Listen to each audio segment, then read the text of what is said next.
சிறுத்தவளே என்ன குங்குமத்தில் கரைச்சு பால் காய்ச்சும் பொழுது 4 ஏலக்காய் தட்டி போட்டு பாலை காய்ச்சி நம்ம அந்த பாலை இறக்கி சத்து மாவு போட்டு கலக்கி விட்டு குடிச்சோம்னா அவ்வளவு ருசியா இருக்குங்க.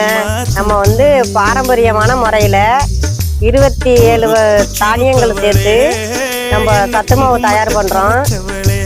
உங்களுக்கும் வேணும்னா மேல தெரியுற வாட்ஸ்அப் நம்பருக்கு ஆர்டர் போடுங்க, நான் தரமா உங்களுக்கு அனுப்பி வைக்கிறேங்க.